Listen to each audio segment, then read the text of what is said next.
你好，我叫千野曲，我有21岁. Je m'appelle Luna Rose Boson. Pour comprendre mon travail, il faut connaître mon histoire. En fait, je suis issue d'un métissage culturel franco-asiatique et j'ai été adoptée très jeune par une famille française. Ça m'a permis de développer une vision cosmopolite et plus ouverte. Par conséquent, depuis mon plus jeune âge, j'ai toujours vécu en me sentant différente parce que l'attitude d'autrui m'a amenée à me sentir comme telle. Et au fil du temps, j'ai appris à percevoir la différence comme une force et non comme un défaut. C'est pourquoi les piliers de mon inspiration sont la variété culturelle et la différence. Ce qui me plaît, c'est de trouver des similarités entre des univers, des thématiques contrastées, et de mettre en avant l'unicité dans la différence. Nostalgia de la Memoria, c'est mon histoire, mais c'est aussi la vôtre. C'est une collection qui aborde le thème de l'héritage passé. J'ai voulu matérialiser l'impact qu'ont nos souvenirs, nos expériences passées sur notre édification en tant qu'individu, sur notre futur.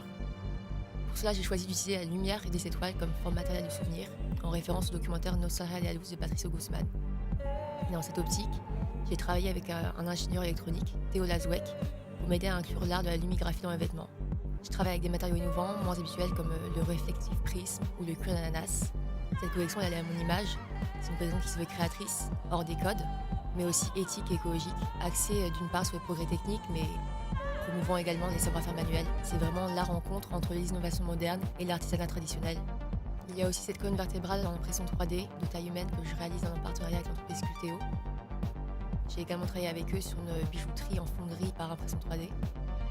D'autre part, il y a toute la partie fait main, notamment avec la cape Nevrose. En fait, il s'agit de plusieurs dizaines de volants à 2 ou 3 prix, entièrement tricotés main, en laine alpaca, financés par l'entreprise Mitchell. Je voulais vraiment montrer la coexistence des deux disciplines et prouver qu'il n'y a pas lieu de choisir ou d'en délaisser une.